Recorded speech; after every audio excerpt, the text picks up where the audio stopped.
Hi viewers, welcome back to my YouTube channel. ಇವತ್ತು ಒಳ್ಳೆ ಹೆಲ್ತಿಯಾಗಿರ್ತಕ್ಕಂಥ 2 ರೆಸಿಪಿನ ನಿಮ್ಮ ಹತ್ರ ಶೇರ್ ಮಾಡಿಕೊಡ್ತಾ ಇದ್ದೀನಿ. ಒಂದು ಬಂದುಬಿಟ್ಟು ಪೌಡರ್ ರೆಸಿಪಿ, ಇನ್ನೊಂದು ಬಂದುಬಿಟ್ಟು ಒಳ್ಳೆ ಹೆಲ್ತಿಯಾಗಿರೋಂಥ ಬ್ರೇಕ್ಫಾಸ್ಟಿಗೂ ಸರಿ ಹೋಗುತ್ತೆ. ಹಾಗೆ ತಿಂಡಿಗೆ ಆಗಲಿ ಟಿಫನ್ಗೆ ಆಗಲಿ ಯಾವ ರೀತಿಯಾಗಲಿ ನಾವು ಬೇಕಾದರೂ ನಾವು ಮಾಡ್ಕೊಬೋದು. ಅದನ್ನು ಯಾವ ರೀತಿ ಮಾಡೋದು ಅಂತ ತೋರಿಸ್ಕೊಡ್ತಾ ಇದ್ದೀನಿ, ನೋಡಿ ಮಾಡ್ಕೊಳ್ಳಿ. ತುಂಬಾ ಹೆಲ್ತಿಯಾಗಿರ್ತಕ್ಕಂಥ ಆರೋಗ್ಯ ಕೂಡ ತುಂಬಾ ಒಳ್ಳೆಯದು, ಚೆನ್ನಾಗಿರುತ್ತೆ. ನಾನಿಲ್ಲಿ ಮೊದಲನೇದಾಗಿ 1 ಸ್ಪೂನಷ್ಟು ಮೆಂತ್ಯ ತೊಗೊಂಡಿದ್ದೀನಿ. ಮೆಂತ್ಯ ನಾವು ಎಷ್ಟು ಹಾಕೊತೀವೋ ಅಷ್ಟು ಚೆನ್ನಾಗಿರುತ್ತೆ. ಇದನ್ನು ನಮ್ಮ ಕಡೆ ಹಿಟ್ಟು ಹಾಕ್ಸ್ಕೊಂಬರ್ತಾರೆ, ಮಿಲ್ಲಿಗೆ ಹಾಕ್ಸ್ಕೊಂಬರ್ತಾರೆ. ಗೋಧಿ, ಮೆಂತ್ಯ ಕಾಳು ಮತ್ತು ಉದ್ದಿನ ಬೇಳೆದು ಇಷ್ಟನ್ನು ಸೇರಿಸಿ ಮಿಲ್ಲಿಗೆ ಹಾಕ್ಸ್ಕೊಂಬರ್ತಾರೆ. ನಾವು ಮಿಲ್ಲಲ್ಲಿ ಹಾಕ್ಸ್ಕೊಂಬಂದಿರೋದು ಇರಲ್ಲ, ಅರ್ಜೆಂಟಾಗಿ ಮಾಡ್ಕೊಬೇಕು, ಸ್ವಲ್ಪನೇ ಮಾಡ್ಕೊಬೇಕು. ಡೈಲಿಗೆ ಬೇಡ, ನಮಗೆ ಯಾವಾಗಲಾದರೂ ಒನ್ ಟೈಮ್ ಬೇಕು ಅಂದಾಗ ಈ ರೀತಿ ಮಾಡ್ಕೊಬೋದು. ತುಂಬಾ ಬೇಗ ಆಗುತ್ತೆ. ನೋಡ್ಬೋದು, ನಾನಿಲ್ಲಿ ಸ್ವಲ್ಪ ಬಿಸಿ ಮಾಡ್ಕೊತಾನೆ. 1 ಹಿಡಿಯಷ್ಟು ಮೆಂತ್ಯ ಹಾಕ್ಕೊಂಡಿದ್ದೀನಿ, 2 ಸ್ಪೂನಷ್ಟು 1 ಹಿಡಿಯಷ್ಟು ಉದ್ದಿನಬೇಳೆ ಹಾಕ್ಕೊಂಡಿದ್ದೀನಿ, 2 ಸ್ಪೂನಷ್ಟು ಮೆಂತ್ಯ ಹಾಕ್ಕೊಂಡಿದ್ದೀನಿ. ಇದಿಷ್ಟು ಸ್ವಲ್ಪ ಬಿಸಿ ಮಾಡ್ಕೊತಾನೆ. ಏನಕ್ಕೆ ಬಿಸಿ ಮಾಡ್ಕೊಳ್ಳೋದಂದರೆ ಬೇಗ ಪೌಡರ್ ಆಗುತ್ತೆ. ಇಲ್ಲ ಬೇಡಪ್ಪ ನಮಗೆ ಟೈಮ್ ಇದೆ, ನೆನಪಿರುತ್ತೆ ಅನ್ನೋದಾದರೆ ನೈಟಲ್ಲೇ ನೆನೆಸಿಟ್ಬಿಡಿ. ಇದನ್ನು ನೆನೆಸಿಟ್ಬಿಟ್ಟು ಮಾಡ್ಕೊಬೋದು. ಬೇಡ ಅಂದರೆ ಈ ಥರ ಮಾಡ್ಕೊಂಡ್ರೆ ಇನ್ನೂ ಚೆನ್ನಾಗಿರುತ್ತೆ. ನಾನಿಲ್ಲಿ ನಿಮಗೆ ಎಷ್ಟು ಬೇಕೋ ಅಷ್ಟು ಗೋಧಿ ಹಿಟ್ಟನ್ನು ತೊಗೊಬೇಕಾಗುತ್ತೆ. ನಾನಿಲ್ಲಿ 2 ಬೌಲು ಗೋಧಿ ಹಿಟ್ಟು ತೊಗೊಂಡಿದ್ದೀನಿ. 1/4 ಭಾಗ ಅಷ್ಟು ಅಕ್ಕಿ ಹಿಟ್ಟು ಹಾಕಿದ್ದೀನಿ. ಅಕ್ಕಿ ಹಿಟ್ಟು ಏನಕ್ಕೆ ಹಾಕಿರೋದು ಅಂದರೆ ಸ್ವಲ್ಪ ಜಿಗಿ ಬರಬಾರ್ದು ಅಂತ ಅಷ್ಟೇ ಅಕ್ಕಿ ಹಿಟ್ಟು ಹಾಕಿದ್ದೀನಿ. ಇವಾಗ ನಾನು ಅದೇ ಸ್ವಲ್ಪ ಅಕ್ಕಿ ಹಿಟ್ಟನ್ನು ಜಾರಿಗೆ ತೊಗೊತಾ ಇದ್ದೀನಿ, ಒಣಗಿರೋ ಅಕ್ಕಿ ಹಿಟ್ಟನ್ನು. ನಾನು ಇವಾಗ ಹುರಿದಿಟ್ಕೊಂಡಿದ್ದಲ್ವ, ಅದನ್ನು ಈ ಹಿಟ್ಟಿನ ಜೊತೆಯಲ್ಲಿ ಸೇರಿಸ್ಕೊಂಡು ಸ್ವಲ್ಪ ಸಕ್ಕರೆ ಹಾಕ್ಕೊಂಡು ನಾನು ಚೆನ್ನಾಗಿ ನೈಸಾಗಿ ಗ್ರೈಂಡ್ ಮಾಡ್ಕೊತೀನಿ. ಎಷ್ಟು ಆಗುತ್ತೆ ಅಷ್ಟು ಗ್ರೈಂಡ್ ಮಾಡ್ಕೊಳ್ಳಿ. ನೀವು ಬೇಕಾದರೆ ಇದ್ರ ಜೊತೆಯಲ್ಲಿ ಸ್ವಲ್ಪ ಅನ್ನ ಇದ್ದರೆ ಅನ್ನ ಕೂಡ ಹಾಕ್ಬೋದು. ಅನ್ನ ಹಾಕ್ಕೊಂಡ್ರೆ ಏನಾಗುತ್ತೆ, ತುಂಬ ಮಿದುವಾಗಿ ಬರುತ್ತೆ, ಚೆನ್ನಾಗಿರುತ್ತೆ. ನೋಡಿ ನೈಸ್ ಆಗಿದೆ. ನಾನಿವಾಗ ಇದಿಷ್ಟನ್ನು ಹಿಟ್ಟಲ್ಲಿ ಸೇರಿಸ್ಕೊತಾ ಇದ್ದೀನಿ. ಜೊತೆಲಿ ಸ್ವಲ್ಪ ಉಪ್ಪು ಹಾಕ್ಕೊಂಡು, ಸ್ವಲ್ಪ ಉಪ್ಪು ಜಾಸ್ತಿನೇ ಹಾಕ್ಕೊಬೇಕು. ಸ್ವಲ್ಪ ನಾವು ಚಟ್ನಿಯಲ್ಲಿ ತುಪ್ಪದಲ್ಲಿ ತಿನ್ನೋದ್ರಿಂದ ಉಪ್ಪು ಸ್ವಲ್ಪ ಜಾಸ್ತಿ ಇದ್ದರೂ ಏನೂ ಪರವಾಗಿಲ್ಲ. ಇದನ್ನು ಜಾಸ್ತಿ ನಮ್ಮ ಕಡೆ ಬಾಣಂತನದೆಲ್ಲ ಕೊಡ್ತಾರೆ. ಅವಾಗೆಲ್ಲ ಗೋಧಿ ಮತ್ತು ಮೆಂತ್ಯ, ಉದ್ದಿನಬೇಳೆ ಇದೆಲ್ಲ ತುಂಬ ಹೆಲ್ತಿಯಾಗಿರ್ತಕ್ಕಂಥದ್ದು. ನಮ್ಮ ಬೋನ್ಸಿಗೆಲ್ಲ ಚೆನ್ನಾಗಿ ಶಕ್ತಿ ಎಲ್ಲ ಬರುತ್ತೆ ಅಂತ ಹೇಳ್ಬಿಟ್ಟು ನಮಗೆ ರೆಗ್ಯುಲರಾಗಿ ಈ ಥರ ಮಾಡಿಕೊಡ್ತಾ ಇರ್ತಾರೆ. ಎಲ್ರಿಗೂ ಗೊತ್ತಿರುತ್ತೆ. ಆದರೆ ಅದು ಬೇರೆ ಬೇರೆ ಥರದ್ದಲ್ಲೆಲ್ಲ ಮಾಡ್ಬೋದು, ಒಂದೇ ಥರ ಮಾಡಬೇಕು ಅಂತೇನಿಲ್ಲ. ಕೆಲವರು ಬಟ್ಲು ಥರ ಕಟ್ಟಿಡ್ತಾರೆ, ಇನ್ನು ಕೆಲವರು ಚಪಾತಿ ಥರ ಉಜ್ತಾರೆ. ನಮ್ಮ ಕಡೆ, ನಮ್ಮ ಅವ್ವ ಮನೆ ಕಡೆ ಮಾಡೋದು ಅಂದರೆ ಉಜ್ಜಿಬಿಟ್ಟು ಬಟ್ಟೆಯಲ್ಲಿ ಬೇಯಿಸ್ತಾರೆ. ಇಲ್ಲಿ ನಮ್ಮ ಅತ್ತೆ ಮನೆ ಕಡೆ ಬಟ್ಲು ಥರ ಕಟ್ಬಿಟ್ಟು ಅವಿ ಎಲ್ಲ ಬರುತ್ತಲ್ವ, ಇಡ್ಲಿ ಪಾತ್ರೆಯಲ್ಲಿ ಇಟ್ಬಿಟ್ಟು ಬೇಯಿಸ್ಕೊತಾರೆ. ನನಗೆ ನಮ್ಮ ಕಡೆ ಮಾಡೋದು ತುಂಬ ಇಷ್ಟ. ಹಾಗಾಗಿ ನಾನು ಚಪಾತಿ ಥರ ಉಜ್ಜಿಬಿಟ್ಟು ಮಾಡೋದನ್ನು ತೋರಿಸ್ಕೊಡ್ತಾ ಇದ್ದೀನಿ.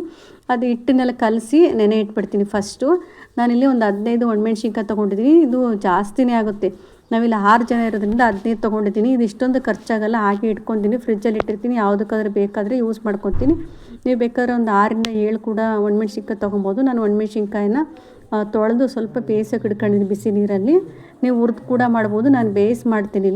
ಇಲ್ಲಿ ನೋಡ್ಬೋದು, ಸ್ವಲ್ಪ ಎಣ್ಣೆ ಹಾಕ್ಕೊಂಬಿಟ್ಟು 1 ಸ್ಪೂನಷ್ಟು ಮೆಂತ್ಯ ಹಾಕಿ, 3 ಈರುಳ್ಳಿ ತೊಗೊಂಡಿದ್ದು ದೊಡ್ಡ ಗೆಡ್ಡೆನ, 2 ಬೆಳ್ಳುಳ್ಳಿ ತೊಗೊಂಡಿದ್ದೀನಿ. ಇದಿಷ್ಟನ್ನು ಚೆನ್ನಾಗಿ ಫ್ರೈ ಮಾಡ್ಕೊತಾ ಇದ್ದೀನಿ. ಈರುಳ್ಳಿ ಎಲ್ಲ ಚೆನ್ನಾಗಿ ಫ್ರೈ ಆದಮೇಲೆ ನಾನು ಬೇಯಿಸಿಟ್ಕೊಂಡಿದ್ದಲ್ವ ಹಸಿಮೆಣ್ಸಿನ್ಕಾಯಿ ಮತ್ತು ಕೊತ್ತಂಬರಿ ಸೊಪ್ಪನ್ನು ಹಾಕ್ಬಿಟ್ಟು ಮತ್ತೆ ಒಂದು ಸರಿ ಜಸ್ಟ್ ಆಗಿ ಮಿಕ್ಸ್ ಮಾಡ್ಕೊತಾ ಇದ್ದೀನಿ. ನೋಡಿ, ಇದಿಷ್ಟನ್ನು ಮಿಕ್ಸ್ ಮಾಡ್ಕೊಂಡು ನಂತರ ಇದು ತಣ್ಣಗಾಗಿದೆ ಅಲ್ವಾ. ಇವಾಗ ನಾನು ಫಸ್ಟು ಒಣಮೆಣ್ಸಿನ್ಕಾಯಿ ಇದೆಯಲ್ಲ ಅದನ್ನು ಮಾತ್ರ ಹಾಕ್ಕೊತಾ ಇದ್ದೀನಿ. ಏಕೆಂದರೆ ಈರುಳ್ಳಿ ನೈಸ್ ಇರುತ್ತಲ್ಲ, ಜಾರ್ಕೊಂಡು ಮೆಣಸಿನ್ಕಾಯಿ ಬೀಜ ಎಲ್ಲ ಇರುತ್ತಲ್ಲ, ಅದೆಲ್ಲ ನೈಸ್ ಆಗೋದಿಲ್ಲ. ಹಾಗಾಗಿ ಸ್ವಲ್ಪ ತರಿ ರುಬ್ಬಿಡ್ಕೊಂಬಂದಿದ್ದೀನಿ. ನೋಡಿ, ಅದಾದ ತಕ್ಷಣ ನೆಕ್ಸ್ಟು ನಾನು ಈರುಳ್ಳಿ ಮತ್ತು ಬೆಳ್ಳುಳ್ಳಿ, ಮೆಂತ್ಯ, ಕೊತ್ತಂಬರಿ ಸೊಪ್ಪೆಲ್ಲ ಹಾಕ್ಕೊಟ್ಟಿದ್ದಲ್ವ, ಇದಿಷ್ಟನ್ನು ಸೇರಿಸ್ಕೊಂಬಿಟ್ಟು ಮತ್ತು ಸ್ವಲ್ಪ ರುಚಿಗೆ ಎಷ್ಟು ಬೇಕು ಅಷ್ಟು ಉಪ್ಪು ಹಾಕ್ಕೊಂಡು, ಹಾಗೆ ಸ್ವಲ್ಪ ಬೆಲ್ಲ ಹಾಕ್ಕೊತಾ ಇದ್ದೀನಿ. ಬೆಲ್ಲ ಹಾಕ್ಕೊಡ್ಲೇಬೇಕು. ನಿಮಗೆ ಬೆಲ್ಲ ಇಷ್ಟ ಇಲ್ಲ ಅನ್ನೋರು ಬೆಲ್ಲ ಸ್ಕಿಪ್ ಮಾಡ್ಬೋದು, ನಮಗೆ ಇಷ್ಟ ಆಗುತ್ತೆ, ಮಕ್ಕಳು ಕೂಡ ತಿಂತಾರೆ. ಹಾಗಾಗಿ ಸ್ವಲ್ಪ ಬೆಲ್ಲ ಸೇರಿಸ್ಕೊಂಡಿದ್ದೀನಿ. ನೀವು ಬೇಕಾದರೆ ಇದ್ರ ಜೊತೆಯಲ್ಲಿ ಸ್ವಲ್ಪ ಹುಣಸೆಹಣ್ಣು ಕೂಡ ಹಾಕ್ಬೋದು. ನಾನು ಹುಣಸೆಹಣ್ಣೆಲ್ಲ ಹಾಕ್ಕೊಂಡಿಲ್ಲ. ಹುಣಸೆಹಣ್ಣು ಹಾಕ್ಕೊಂಡ್ರೆ ಅದೊಂಥರ ಟೇಸ್ಟ್ ಇರುತ್ತೆ. ಇದಿಷ್ಟೇ ಮಾಡ್ಕೊಬೇಕು, ತುಂಬ ಚೆನ್ನಾಗಿ ಬರುತ್ತೆ. ಖಾರ ಎಲ್ಲ ಏನಿರೋದಿಲ್ಲ.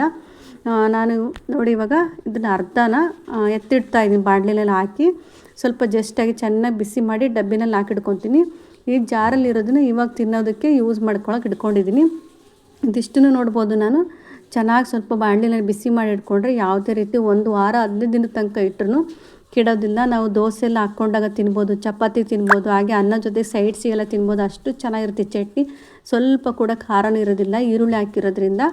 ಸರಿ, ಟ್ರೈ ಮಾಡಿ ಹೇಗೆ ಬಂದಿತ್ತು ಅಂತ ಹೇಳಿ. ನೋಡಿ, ಇವಾಗ ನಾನು ಇವಾಗ ಬಟ್ಟೆ ತೊಗೊಂಡಿದ್ದೀನಿ. ಬಟ್ಟೆ ಅಂದರೆ ದೇವ್ರ ಮನೆ ಕ್ಲೀನ್ ಮಾಡೋದೆಲ್ಲ ಇರುತ್ತಲ್ಲ, ಅದೇ ಥರದ್ದು ವೈಟ್ ಕಲರ್ ಬಟ್ಟೆ ಸಿಗುತ್ತೆ.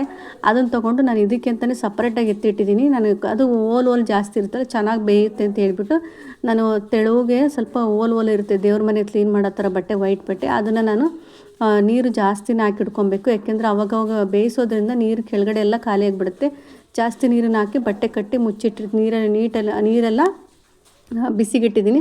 ಅಷ್ಟರಲ್ಲಿ ನೋಡಿ ನಾನು ಚಪಾತಿ ಥರ ಉಜ್ಕೊತಾ ಇದ್ದೀನಿ. ಚಪಾತಿಗಿಂತ ಸ್ವಲ್ಪ ದಪ್ಪ ಇದ್ದರೂ ಪರವಾಗಿಲ್ಲ ನಡೆಯುತ್ತೆ, ಆದರೆ ತುಂಬ ದಪ್ಪ ಇರಬಾರ್ದು, ಬೇಯೋದಿಲ್ಲ, ಅಷ್ಟು ಚೆನ್ನಾಗಾಗೋದಿಲ್ಲ. ನೋಡಿ ನಾನಿವಾಗ ಇದನ್ನು ಉಜ್ಕೊಂಡ್ಬಿಟ್ಟು ನೋಡಿ ಇವಾಗ ನೀರೆಲ್ಲ ಕಾದಿದೆ. ಇವಾಗ ನಾನು ಉಗಿ ಎಲ್ಲ ಬರ್ತಾಯಿದ್ವಲ್ಲ ಮೇಲ್ಗಡೆ ಹಾಕ್ಬಿಟ್ಟು ನಾನು ಮುಚ್ಚಿಟ್ಟಿದ್ದೀನಿ. ನೋಡಿ ಎಷ್ಟು ಚೆನ್ನಾಗಿದೆ ಕಾಣಿಸ್ತಾ ಇದೆ ಅಲ್ವಾ.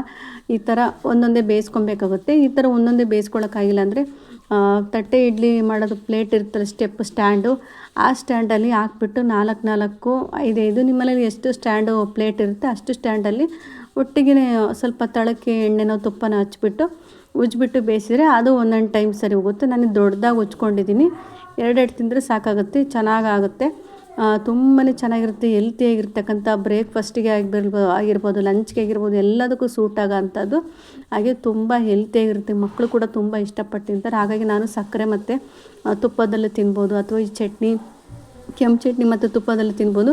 ಹಾಗೆ ಕೊಬ್ಬರಿ ಚಟ್ನಿ ಪುಡಿ ಬರ್ತಲ್ಲ, ಒಣ ಕೊಬ್ಬರಿ ಚಟ್ನಿ ಪುಡಿ, ಅದರಲ್ಲೂ ಕೂಡ ತಿನ್ಬೋದು. ನನಗೆ ಇಷ್ಟ ಆಗೋದು ಜಾಸ್ತಿ ಅಂದರೆ ಈ ಕೆಂಪು ಚಟ್ನಿ ಮತ್ತು ಕಡುಬು ತುಂಬಾ ಇಷ್ಟ ಆಗುತ್ತೆ. ನೋಡ್ತಾರೆ ಇನ್ನೊಂದು ಟೈಮ್ ಮಾಡ್ಕೊಂಡು ಅಷ್ಟು ಚೆನ್ನಾಗಿದೆ. ಒಂದ್ಸರಿ ಟ್ರೈ ಮಾಡಿ ಕಮೆಂಟ್ ಮಾಡಿ. ನಾನಿಲ್ಲಿ ಸ್ವಲ್ಪ ಪೌಡರ್ ಮಾಡ್ಕೊಂಡು ಅಂತ ಇದ್ದೀನಿ. ಸಿರಿಧಾನ್ಯದೆಲ್ಲ ತೊಗೊಂಬಂದಿದ್ದೆ ಪೌಡರ್ಗಳು. ಇದಿಷ್ಟು ಎಲ್ಲ ನಾನು ಅರ್ಧ kg ತೊಗೊಂಡಿದ್ದೀನಿ. ಒಂದೊಂದು 1/4 kg ತೊಗೊಂಡಿದ್ದೀನಿ. ಒಂದು 100 ಗ್ರಾಮ್ ತೊಗೊಂಡಿದ್ದೀನಿ. ಈ ಮೆಂತೆಕಾಳು ನೋಡಿ 1/4 kgನಲ್ಲಿ ಅರ್ಧ ಹಾಕ್ತೀನಿ ನಾನು, ನೀವು ನೋಡ್ಕೊಳ್ಳಿ ಅಂತ ತೋರಿಸ್ತೀನಿ. ಕಡಲೆಕಾಳು ಮತ್ತು ಇದು ಗೋಧಿ ಬರ್ತಲ್ಲ 2 ಥರ, ಒಂದು ಜವೆ ಗೋಧಿ, ಒಂದು ನಾರ್ಮಲ್ ಗೋಧಿ ಇಟ್ಕೊಂಡಿದ್ದೀನಿ. ಹೆಸ್ರು ಕಾಳು, ಬಾದಾಮಿ ಇಷ್ಟನ್ನು ಇಟ್ಕೊಂಡಿದ್ದೀನಿ. ಫಸ್ಟು ನಾನು ಗೋಧಿನ ಚೆನ್ನಾಗಿ ಅವೆಲ್ಲ ಕೇರಬೇಕೆಲ್ಲ, ಧೂಳೆಲ್ಲ ಇರುತ್ತೆ, ಅದನ್ನೆಲ್ಲ ತೆಗೆದ್ಬಿಟ್ಟು ಕೇರಿ ಅದು ಜವೆ ಗೋಧಿ ಫ್ರೈ ಮಾಡ್ಕೊತಿದ್ದೀನಿ. ನೆಕ್ಸ್ಟು ನಾನು ನವಣೆ ತೊಗೊಂಡಿದ್ದೀನಿ. ನವಣೆ ಆದಮೇಲೆ ಊದಲು, ಬರಗು ಇರುತ್ತಲ್ಲ, ಇದನ್ನೆಲ್ಲ ಒಂದೊಂದೇ ಹುರ್ಕೊತಾ ಇದ್ದೀನಿ. ಇದು ನೋಡಿ ಎಲ್ಲ ಸೇಮ್ ಜೋಳ ಇದೆಯಲ್ಲ, ಜೋಳ ಥರ ಚಿಕ್ಕದಾಗಿರುತ್ತೆ. ಇದಿಷ್ಟು ನಾನು ಚೆನ್ನಾಗಿ ತುಂಬ ಫ್ರೈ ಮಾಡ್ಕೊತಲ್ಲಿ. ನವಧಾನ್ಯ ಅಂತ ಸಿರಿಧಾನ್ಯ ಕಾಳುಗಳಲ್ಲಿ ಇರುತ್ತಲ್ಲ, ಊದಲು, ಬರಗು, ಸಜ್ಜೆ, ನವಣೆ, ಸಾವೆ ಅಂತ ಇರುತ್ತಲ್ಲ, ಇದನ್ನೆಲ್ಲದನ್ನು ಸ್ವಲ್ಪ ಲೈಟಾಗಿ ಹುರ್ಕೊತೀನಿ. ತುಂಬ ಬಿಸಿ ಮಾಡ್ಕೊತಾ ಇಲ್ಲ. ಇದೆಲ್ಲ ಏನಾಗಲ್ಲ, ಚೆನ್ನಾಗಿರುತ್ತೆ. ನಾವು ಜೋಳದ ರೊಟ್ಟಿ ತಿಂತೀವಲ್ಲ ಆ ಥರನೇ ಜೋಳದ ಟೈಪಲ್ಲೇನೋ ಇರುತ್ತೆ, ಆದರೆ ಸ್ವಲ್ಪ ಚಿಕ್ಕದಾಗಿ ಒಂದು ಸ್ವಲ್ಪ ಇರುತ್ತೆ ಅಷ್ಟೇ. ನಾವು ನವಧಾನ್ಯ ಅಂತ ಅಥವಾ ಸಿರಿಧಾನ್ಯ ಅಂತ ನಾವು ಏನು ಹೇಳ್ತೀವೋ ಅದು ಎಷ್ಟು ಥರದ ಕಾಳು ಹಾಕಿದ್ರೂ ಸಾಲದು. ಎಲ್ಲ ಥರ ತುಂಬ ಥರದ ಕಾಳಿರುತ್ತೆ, ಇಷ್ಟು ಹಾಕಿದ್ರೂ ಕಡಿಮೆನೇ. ನೋಡಿ ನಾನು ಇವಾಗ ಉದ್ದಿನಕಾಳು ತೊಗೊಂಡಿದ್ದೀನಿ. ಇದು ಸಿಪ್ಪೆ ಸಮೇತ ತೊಗೊಂಡಿದ್ದೀನಿ. ಈ ಉದ್ದಿನಕಾಳು ಮಾತ್ರ ತುಂಬ ಲೋ ಫ್ಲೇಮಲ್ಲಿ ಇಟ್ಕೊಂಡು ಚೆನ್ನಾಗಿ ಹುರಿಬೇಕು. ಇಲ್ಲಾಂದರೆ ಉದ್ದಿನಬೇಳೆ ಇರುತ್ತಲ್ವ, ಹಸಿ ಸ್ಮೆಲ್ ಆಗಿಬಿಟ್ರೆ ಒಂಥರ ಕೈ ಥರ ಒಗರು ಕೊಡುತ್ತೆ, ತಿನ್ನೋಕ್ಕಾಗೋದಿಲ್ಲ, ಗಂಜಿ ಕುಡಿಯೋಕ್ಕಾಗೋದಿಲ್ಲ. ಹಾಗಾಗಿ ನಾವು ಇದನ್ನ ಚೆನ್ನಾಗಿ ಹುರಿಬೇಕಾಗುತ್ತೆ. ಯಾವುದು ಉದ್ದಿನಬೇಳೆ ಮಾತ್ರ. ಇನ್ನಿರೋದನ್ನೆಲ್ಲ ಸ್ವಲ್ಪ ಲೈಟಾಗಿ ಬಿಸಿ ಮಾಡ್ಕೊಂಡ್ರೆ ಸಾಕಾಗುತ್ತೆ. ನಾನು ಅರ್ಧ kg ಉದ್ದಿನಬೇಳೆನ ಚೆನ್ನಾಗಿ ಹುರ್ಕೊಂಡಿದ್ದೀನಿ. ನೋಡಿಲಿ ನಾನಿವಾಗ ಅರ್ಧ kg ಅಷ್ಟು ಕಾಬೂಲ್ ಕಡಲೆಕಾಳು, ಅರ್ಧ kg ಅಷ್ಟು ನಾರ್ಮಲ್ ಕಡಲೆಕಾಳು, ಮತ್ತು ಒಂದು 100 ಗ್ರಾಮ್ ಅಷ್ಟು ಬಾದಾಮಿ ತೊಗೊಂಡಿದ್ದೀನಿ. ನಾನು ಡ್ರೈ ಫ್ರೂಟೆಲ್ಲ ಜಾಸ್ತಿ ತೊಗೊಂಡಿಲ್ಲ. ಇದ್ದರೆ ನೀವು ಅದನ್ನ ಹಾಕ್ಕೊಬೋದು. ನಾನು ಜಾಸ್ತಿ ಇದನ್ನು ಯೂಸ್ ಮಾಡ್ಕೊಂಡಿರೋದು ಧಾನ್ಯಗಳನ್ನು ಮಾತ್ರ ಯೂಸ್ ಮಾಡ್ಕೊತಾ ಇದ್ದೀನಿ.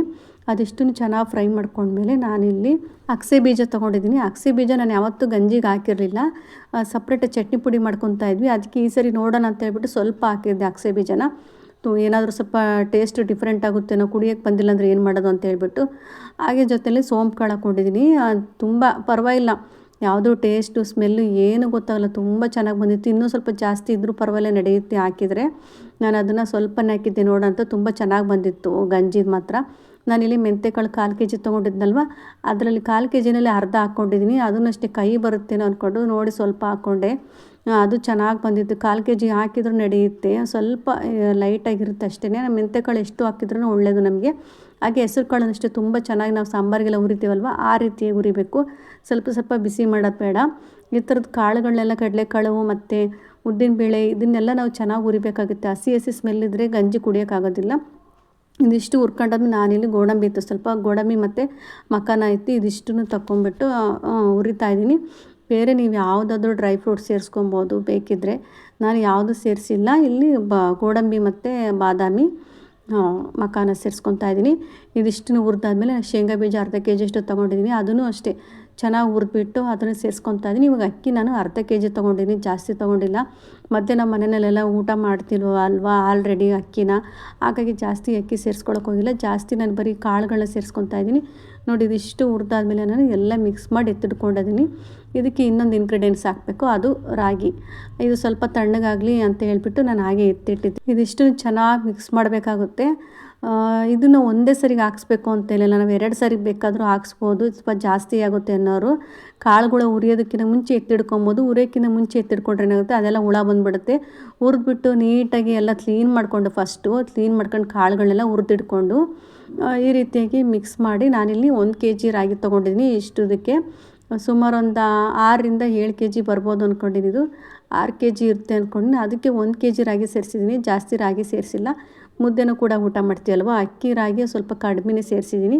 ನೋಡ್ಬೋದು ನಾನಿಲ್ಲಿ ಇದಿಷ್ಟನ್ನು ಚೆನ್ನಾಗಿ ರಾಗಿ ಎಲ್ಲ ಮಿಕ್ಸ್ ಮಾಡಿ ಇದರಲ್ಲಿ ಅರ್ಧ ಸ್ವಲ್ಪ ಹಾಕ್ಸ್ಕೊಂಬರ್ತಾಯಿದ್ದೀನಿ, ಫುಲ್ ಹಾಕ್ಸ್ಕೊತಾ ಇಲ್ಲ. ಏಕೆಂದರೆ ಇವಾಗ ಮಳೆಗಾಲ ಸ್ಟಾರ್ಟ್ ಆಗಿರೋದ್ರಿಂದ ಜಾಸ್ತಿ ಹಾಕ್ಸ್ಕೊಂಡ್ರೆ ಏನಾಗುತ್ತೆ ಅದ್ರ ಫ್ಲೇವರ್ ಕೂಡ ಹೊರಟೋಗುತ್ತೆ. ಹಾಗೆ ಸ್ವಲ್ಪ ಡಬ್ಬಿಯಲ್ಲಿ ಮುಚ್ಚಿ ಹಾಗೆ ನಾವು ಕಬರ್ಡಲ್ಲೆಲ್ಲ ಇಡೋದ್ರಿಂದ ಸ್ವಲ್ಪ ಸ್ಮೆಲ್ ಅನಿಸುತ್ತೆ, ಗಂಜಿ ಎಲ್ಲ ಅಷ್ಟೊಂದು ಟೇಸ್ಟ್ ಇರೋಲ್ಲ. ಬೇಕಾದಾಗ ಅವಾಗವಾಗ ಹಾಕ್ಸ್ಕೊಂಬರ್ಬೋದು ಅಂತ ಹೇಳ್ಬಿಟ್ಟು ನಾನಿಲ್ಲಿ ಅರ್ಧನ ಬಾಕ್ಸಿಗೆ ಹಾಕಿ ಇನ್ನು ಅರ್ಧನ ಹಾಗೆ ಎತ್ತಿಡ್ತೀನಿ. ಹಾಗೆ ಇಲ್ಲಿ ಸ್ವಲ್ಪ ರಾಗಿ ಹಾಕ್ಸ್ಕೊಂಬರೋದಿತ್ತು, ಅದರಲ್ಲಿ ರಾಗಿಗೆ ಸ್ವಲ್ಪ ಒಂದು ಹಿಡಿಯೋಷ್ಟು ಜಾಸ್ತಿನೇ ಇದೆ ಮೆಂತ್ಯಕಾಳು ಹಾಕ್ಕೊತಾ ಇದ್ದೀನಿ. ರಾಗಿ ಮೆಂತ್ಯಕಾಳು ಹಾಕೋದ್ರಿಂದ ಅದು ಅಷ್ಟೇ ತುಂಬಾ ಒಳ್ಳೆಯದು. ರಾಗಿ ಮೆಂತ್ಯಕಾಳು ಅಷ್ಟೇ ತುಂಬ ಚೆನ್ನಾಗಿ ಪ್ರೋಟೀನ್ ಇರುತ್ತೆ, ನಮ್ಮ ಬಾಡಿಗೆಲ್ಲ ಬೋನ್ಸ್ ಎಲ್ಲ ಒಳ್ಳೆ ಶಕ್ತಿ ಕೊಡುತ್ತೆ. ಮೆಂತ್ಯ ಅನ್ನೋದು ನಾವು ಎಷ್ಟು ಯೂಸ್ ಮಾಡ್ತೀವಿ ಅಷ್ಟು ಕೂಡ ಮೆಂತ್ಯ ಒಳ್ಳೆಯದು. ನಾನು ಇದನ್ನು ಮಿಕ್ಸ್ ಮಾಡಿಬಿಟ್ಟು ಇದನ್ನು ಕೂಡ ಬಿಲ್ಲಿಗೆ ಹಾಕ್ಸ್ಕೊಂಬರಕ್ಕೆ ಕೊಟ್ಟಿದ್ದೆ. ನಾವೇನು ರಾಗಿ ಹಿಟ್ಟಿರ್ತಲ್ವ, ನಾನು ಅವಾಗವಾಗ ದೋಸೆ ಮಾಡ್ತಾ ಇರ್ತೀನಿ.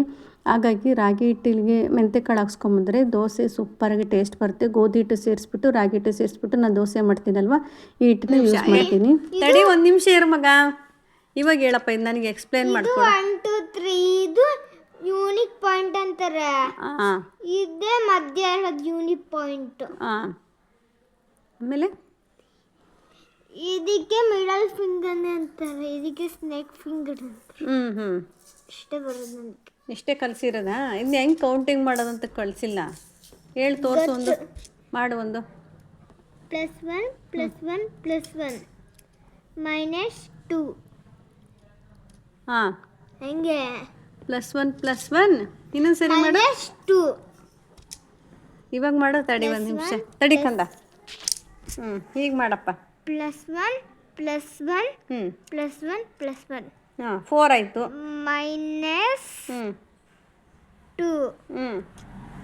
ಎಷ್ಟು ಉಳಿತು? 1. ಒಂದಾ? ಇಲ್ಲಿ ಕಾಣಿಸ್ತಿಲ್ಲ. ಏನಪ್ಪ ಏನೋ ಕಲಿತೆ. ಮತ್ತೆ ಯಾವ ಥರ? ಇನ್ನೊಂದು ಸರಿ ಹೇಳು. -3 -3 -3 -3 -3 0. ಹೌದು, ಏನೋ ಒಂದು ಕಲ್ತಿದ್ದೀವಿ ಬಿಡಪ್ಪ, ನನಗೆ ಬರೋದಿಲ್ಲ. ಗುಟ್ಕಂದ ಚೆನ್ನಾಗಿದೆ. ಮತ್ತೆ ಇನ್ನೊಂದು ಅಡಿಷನ್, ಇನ್ನೊಂದು ಯಾವ್ದಾರು ಹೇಳಿ, ಮತ್ತೆ ಯಾವ್ದು ಹೇಳ್ಕೊಟ್ರು? ನನಗೆ +7 ತಕ್ಕ ಬರ್ತದೆ. ಸರಿ, ಅದನ್ನು ಹೇಳು. +7 +7 +7 +7 -2. ಇದು 1 ಆಯ್ತು. -2 ಏನಪ್ಪ, ನನಗೆ ಅರ್ಥ ಆಗಲ್ಲ, ನಿನಗೆ ಅರ್ಥ ಬೇಕಿದ್ದು ಅಬಕಸ್.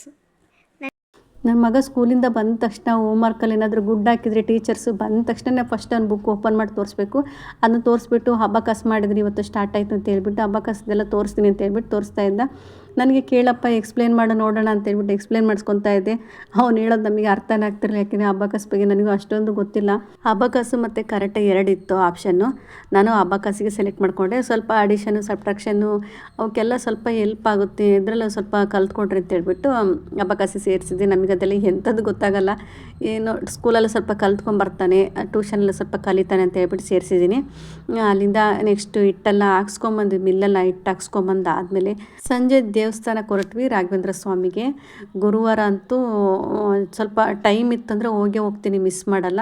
ಹಾಗೆ ರಾಯರ ದರ್ಶನ ಮಾಡಿಕೊಂಡು ಬಂದ್ವಿ. ನೆಕ್ಸ್ಟ್ ಡೇ ಹೂವು ಅಂತೂ ಸುಮಾರು ಬಿಟ್ಟಿತ್ತು. ನನಗೆ ಹೂವು ತೋರಿಸ್ಬೇಕು, ಗಿಡಗಳು ತೋರಿಸ್ಬೇಕು ಅನ್ನೋದೇ ತುಂಬ ಇಷ್ಟ. ನನಗೂ ಗಿಡಗಳಂದ್ರೆ ತುಂಬ ಇಷ್ಟ. ಎಷ್ಟೊಂದು ಹೂವು ಬಿಟ್ಟಿತ್ತು, ಅದಕ್ಕೆ ತೋರ್ಸೋಣ ಅಂತ ಹೇಳ್ಬಿಟ್ಟು ನೋಡಿದೆ. ನೋಡ್ಬೋದು ಇಲ್ಲಿ ಹೂವು ಅಂತೂ ನನಗೆ ದೇವ್ರಿಗೆ ಮುಟ್ಸೋದ್ರೆ ಹೂವಲ್ಲಿ ಯಾವ ಹೂವು ಇಷ್ಟ ಅಂದರೆ ನನಗೆ ದಾಸವಾಳ ಇಷ್ಟ. ಅದರಲ್ಲೂ ಈ ಕೆಂಪು ದಾಸವಾಳ ಇಷ್ಟ, ಯಾಕೆಂದರೆ ಸಂಜೆ ತನಕ ಬಾಡೋದಿಲ್ಲ. ನೋಡ್ಬೋದು ಒಂದೊಂದು ಹೂವಲ್ಲಿ ಏನಾದರೂ ಅರ್ಧ ಮೊಗ್ಗಿತ್ತು, ಅರ್ಧ ಹೂವು ಅರಳಿತ್ತು ಅಂದರೆ ನಾಳೆ ತನಕ ಹಾಗೆ ಇರುತ್ತೆ, ಅದು ಬತ್ತೋದಿಲ್ಲ ಹೂವು. 5 ಹೂವು ಬಿಟ್ಟಿತ್ತು, ದೊಡ್ಡದೊಂದು 2 ಹೂವು.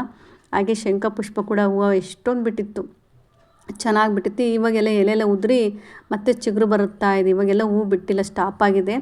ಎಲೆಗಳೆಲ್ಲ ಉದುರ್ತಾ ಇದೆ, ಉದುರಿ ಮತ್ತೆ ಬಿಡುತ್ತೆ. ನೋಡ್ಬೋದು ಇಲ್ಲಿ ಮತ್ತೆ ಪಿಂಕ್ ಕಲರ್ ದಾಸವಾಳ ಹೂವು, ಅದು ಕೂಡ 2 ಹೂ ಬಿಟ್ಟಿತ್ತು. ಒಂದೇ ಸರಿ ಎಷ್ಟೊಂದು ಹೂ ಬಿಟ್ಟಿತ್ತು ಅಂದರೆ 2 ಅಲ್ಲ 3 ಬಿಟ್ಟಿತ್ತು. ನನಗೆ ಎಷ್ಟು ಖುಷಿ ಅಂದರೆ ಅದು ನೋಡೋಕ್ಕೆ ಆಗ್ತಾ ಇರಲಿಲ್ಲ. ಇದು ಸರಿ ಒಂದು ವೀಡಿಯೋ ಮಾಡ್ಕೊಂಡ್ಬಿಡ್ತೀನಿ ಅಂತ ಹೇಳಿಬಿಟ್ಟು ಹಾಗೆ ಒಂಚೂರು ತಗೊಂಡೆ. ಇದು ಅಷ್ಟೇ ಮೈಸೂರು ಮಲ್ಲಿಗೆ ಅಂತಲ್ಲ, ಆ ಥರದ ಮಲ್ಲಿಗೆ, ಅದು ಅಷ್ಟೇ ಇವು ಚೆನ್ನಾಗಿ ಬಿಡ್ತಾ ಇದೆ.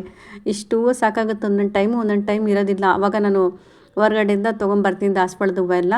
ನೋಡ್ಬೋದು ಎಷ್ಟೊಂದು ಅಲ್ಲೊಂದು 3 ಪಿಂಕೋದು ಮತ್ತು ಇಲ್ಲಿ ಕೆಂಪು ದಾಸವಾಳ.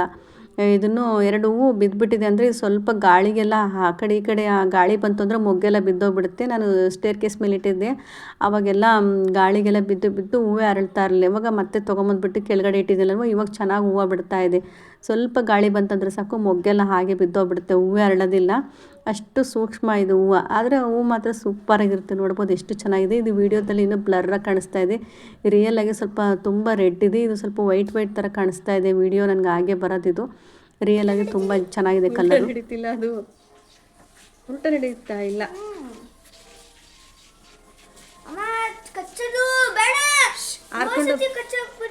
ಅದು ಹಂಗೆ ಹಾರ್ಕೊಂಡೋಗುತ್ತೆ, ಕಚ್ಚಲ್ಲ. ಎಂಥ ಹುಳ ಅಂತಾರೆ ಇದಕ್ಕೆ. ಈಗ ಗಿಡದಲ್ಲಿ ಹೂವಿನ ಗಿಡದಲ್ಲಿ ಹೂ ಕಿತ್ಕೊಂಬಂದಲ್ಲ, ಎಂಥ ಹುಳ ಕಚ್ಚಕ್ಕೆ ಹಾರ್ಕೊಂಡು ಹೋಗಿ ನೋಡ್ತಾ ಇದೆ ಅದು. ಅಲ್ಲೇನಾದ್ರೂ ಗಿಡ ಸಿಗ್ತಾ ಇದೆಯಾ ಹತ್ತನ ಅಂತ ನೋಡ್ತಾ ಇದೆ ಅದು. ಕಡೆ ಓಡಿಸ್ತೀನಿ ಕಡೆ. ಹೌದಾ, ಬರೀ ಬೇಗ ಬೇಗ. ಹಾಗೆ ಹೂವೆಲ್ಲ ಕಿತ್ಕೊಂಡು ಬಂದ್ವಲ್ವ, ಅದರಲ್ಲಿ ಹೂವು ಇದೆ, ಚಿಟ್ಟೆ ಹುಳ. ನಾನೇ ನೋಡಿಲ್ಲ, ನಾನು ವಿಡಿಯೋ ಎಡಿಟಿಂಗ್ ಮಾಡ್ಬೇಕಾದ್ರೆ ನೋಡ್ತಾ ಇರೋದು ಹೂವು ಇದೆ, ಹುಳ ಇದೆ ಇರೋದು. ನಾನು ಹೂವು ಅಂದರೆ ಹೂವಿಂದ ಬಂದಿದೆಯೇನಂತ ಅಂದ್ಕೊಂಡೆ, ಆದರೆ ನಾನು ಕೈಯಲ್ಲಿ ಹಿಡ್ಕೊಂಡಿರೋ ಹೂವಲ್ಲೇ ಹುಳ ಇದೆ ಅಂತ ನನಗೂ ಗೊತ್ತಿಲ್ಲ. ನನಗೂ ಹುಳ ಕಂಡ್ರೆ ಹೆದರಿಕೆ. ನಾನು ಏನೋ ಬಿಡು ಹೂವಲ್ಲಿ ಬಂದಿದೆಯೋ ಅಥವಾ ಹಾರ್ಕೊಂಡು ಬಂದಿದೆಯೋ ಅಂದ್ಕೊಂಡೆ. ಇವಾಗ ನಾನು ಎಡಿಟಿಂಗ್ ಮಾಡ್ಬೇಕಾದ್ರೆ ನೋಡ್ತಾನೆ ಆ ಪಿಂಕ್ ಕಲರ್ ದಾಸವಾಳದ ಹೂವು ಮೇಲೆ ಹುಳ ಇದೆ. ನನ್ನ ಮಗ ಅಂತೂ ಅಮ್ಮ ಕಚ್ಚುತ್ತೆ ಅಂತ ಹೇಳ್ತಾ ಇದ್ದೆ. ನೋಡ್ಬೋದು ಎಷ್ಟೊಂದು ಶಂಖಪುಷ್ಪ ಹೋಗ್ಬಿಟ್ಟಿದೆ. ಇದು 2 ದಿನದ, ಒಂದು ದಿನದ್ದಲ್ಲ. ನೋಡ್ಬೋದು 2 ಥರ ಕಲರ್ ಇದೆ. ಒಂದು ದಿನ ಸ್ವಲ್ಪ ಬ್ಲೂ ಕಲರ್ ಬಿಟ್ಟಿದೆ, ಒಂದು ಸ್ವಲ್ಪ ಇನ್ನೊಂದು ದಿನ ಡಲ್ ಆಗಿದೆ. ಇಷ್ಟು ಹೂವು ಸಿಕ್ಕಿತ್ತು. ನನ್ನ ಮಗ ಕೂಡ ಹೆದರ್ತಾ ಇದ್ದ, ಹುಳ ನೋಡ್ಬಿಟ್ಟು ಕಚ್ಚುತ್ತೆ ಬಾರಮ್ಮ ಈ ಕಡೆ ಅಂತ. ಇಲ್ಲಪ್ಪ ಕಚ್ಚಲ್ಲ ಅಂತ ಹೇಳಿ ಅದು ಆಚೆ ಓಡಿಸಿದೆ. ಹಾಗೆ ಅಲ್ಲಿಂದ ನೆಕ್ಸ್ಟ್ ಬಂದ ತಕ್ಷಣ ನಾನು ಮಾಲ್ಟ್ ಪೌಡ್ರ್ ಮಾಡ್ಕೊಂಡಿದ್ದಿಲ್ಲ, ಗಂಜಿ ಮಾಡಿಟ್ಕೊಂಡಿದ್ದೆ. ಗಂಜಿ ಮಾಡೋದಕ್ಕೆ ನಾನು ನೀರು ಕಾಯಿಸಿಟ್ಕೊಂಡಿದ್ದೀನಿ. ನೀರು ಕಾಯಿಸ್ಬೇಕು ಅಂತೇನಿಲ್ಲ, ಫಸ್ಟೇ ತಣ್ಣೀರಿಗೆ ನಾವು ಹಿಟ್ಟನ್ನು ಹಾಕಿ ಒಂದು 5 ನಿಮಿಷ ಬಿಟ್ಬಿಟ್ರೆ ಹಿಟ್ಟೆಲ್ಲ ನೀಟಾಗಿ ನೀರಲ್ಲಿ ನೆಂದುಬಿಟ್ಟು ಎಲ್ಲ ಕರಗುತ್ತೆ. ನಾನಿವಾಗ ನಿಮಗೆ ತೋರಿಸ್ಬೇಕು ಅಂತ ಹೇಳ್ಬಿಟ್ಟು ಬಿಸಿ ನೀರು ಕಾಯಿಸೋಕ್ಕಿಟ್ಟು ನಾನು ಸ್ಪೂನ್ ಇಟ್ಕೊಂಡಿಲ್ಲ. ಈ ಸ್ಪೂನಲ್ಲಿ 3 ಸ್ಪೂನು ಹಿಟ್ಟು ಹಾಕಿದರೆ ನಮಗೆ ಮನೇಲಿ ಎಲ್ರಿಗೂ ಆಗುತ್ತೆ. ಮಕ್ಕಳು ಕುಡಿಯಲ್ಲ, ಸ್ವಲ್ಪ ಸಣ್ಣ ಲೋಟದಲ್ಲಿ ಟೀ ಲೋಟದಲ್ಲಿ ಕುಡಿತಾರೆ. ನಮಗೆ ದೊಡ್ಡ ಲೋಟದಲ್ಲಿ ಕುಡಿತೀವಿ. ನಮಗೆ 4 ಜನಕ್ಕೆ ದೊಡ್ಡ ಲೋಟದಲ್ಲಿ ಆಗಿ, ಮಕ್ಕಳಿಗೆ ಏನಾದ್ರು ಬೇಕು ಅಂದರೆ ಚಿಕ್ಕ ಲೋಟದಲ್ಲಿ ಕೊಡ್ತೀನಿ. ಇದಿಷ್ಟು ಕರೆಕ್ಟ್ ಆಗುತ್ತೆ. 3 ಸ್ಪೂನ್ ಹಿಟ್ಟು ಹಾಕಂದ್ರೆ ಸಾಕು, ತುಂಬಾ ಚೆನ್ನಾಗಿರುತ್ತೆ. ಒಂದ್ಸರಿ ಟ್ರೈ ಮಾಡಿ. ಇದು ಬರೀ ಡ್ರೈ ಫ್ರೂಟ್ ಬೇಕಾದ್ರೆ ಹಾಕ್ಕೊಳ್ಳಿ, ಬೇಡ ನಮಗೆ ಡ್ರೈ ಫ್ರೂಟ್ ಅಂದರೆ ಎಷ್ಟು ಕಾಳುಗಳು ಸಿಗುತ್ತೆ ಅಷ್ಟು ಕಾಳು ಹಾಕೊಂಡು ಮಾಡ್ಕೊಳ್ಳಿ. ಇದೇ ಕಾಳು ಬೇಕು ಅದೇ ಕಾಳು ಬೇಕು ಅಂತಲೇ ಯಾವುದು ಕಾಳುಗಳು ನಮ್ಮ ಆರೋಗ್ಯಕ್ಕೆ ತುಂಬ ಒಳ್ಳೆಯದಿರುತ್ತೆ. ಎಲ್ಲ ಥರದ ಕಾಳುಗಳು ಹಾಕ್ಕೊಳ್ಳಿ. ಅಲಸಂದೆ ಕಾಳು ಹಾಕ್ಕೊಂಡಿಲ್ಲ ನಾನು, ಅಲಸಂದೆ ಕಾಳು ಹಾಕ್ಕೊಬೋದು, ಅವರೆಕಾಳು ಹಾಕ್ತಾರೆ, ಏನು ಸಿಗುತ್ತೆ ಎಲ್ಲ ಥರದ ಕಾಳುಗಳು ಹಾಕ್ಕೊಂಡ್ಬಿಟ್ಟು ಮಾಡಿಕೊಂಡ್ರು ಕೂಡ ಅದು ಚೆನ್ನಾಗಿ ಟೇಸ್ಟ್ ಇರುತ್ತೆ. ಒಟ್ಟಿನಲ್ಲಿ ಕಾಳುಗಳು ನಮ್ಮ ಬಾಡಿಗೆ ಒಳ್ಳೆ ಪ್ರೋಟೀನ್ ಅಂತ ಕಾಳುಗಳು ನಮ್ಮ ಬಾಡಿಗೆ ಹೋದರೆ ಅಷ್ಟೇ ಸಾಕು. ನಮಗೆ ತುಂಬಾ ಬೋನ್ಸ್ಗೆಲ್ಲ ಶಕ್ತಿ ಕೊಡುತ್ತೆ. ಹಾಗೆ ಬೆಳಿಗ್ಗೆ ಒಂದು ಲೋಟ ಕುಡ್ಕೊಂಡ್ರೆ ನಾವು ಲೇಟಾಗಿ ತಿಂಡಿ ತಿಂದರೆ ಕೂಡ ನಡೆಯುತ್ತೆ. ಹಾಗೆ ಈ ವಿಡಿಯೋ ಇಷ್ಟ ಆದರೆ ಗೊತ್ತಲ್ಲ, ಪ್ಲೀಸ್ ಲೈಕ್ ಮಾಡಿ, ಶೇರ್ ಮಾಡಿ, ಸಬ್ಸ್ಕ್ರೈಬ್ ಮಾಡ್ಕೊಂಡು ನೋಡಿ. Thank you for watching.